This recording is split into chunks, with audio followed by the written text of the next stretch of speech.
This month's sales tip is the psychology behind handling client objections.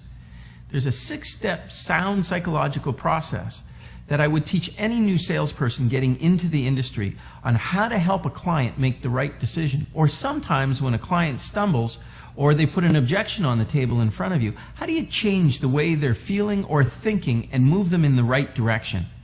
The 6 steps would go something like this. Number 1, I recommend that you agree with people. Don't argue with them.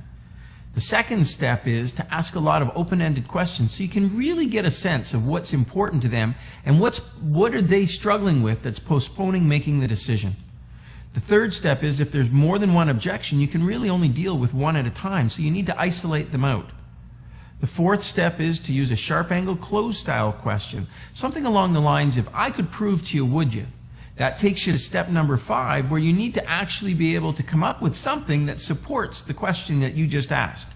And when you do, it really leaves the client no other choice but to agree with the decision that you're suggesting, and that takes us to step number 6, which is our tie-down statement or close.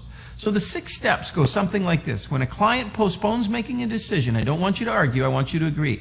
Hey, I understand exactly how you're feeling. The second step is, just so I'm getting a clear picture in my mind's eye, what is it specifically you're struggling with? Then listen carefully to what the client tells you. Is that the only thing that's holding you back? We isolate out that particular objection. And let me ask you something. If I could prove to you, and if I could, would you be comfortable moving forward? Then you need to really show them something that supports what you just suggested. And number 6, get them to agree to what it is you just showed them. If you follow that process through psychologically, it's a very powerful set of words that can actually change the way the client is deciding about moving forward or postponing a decision.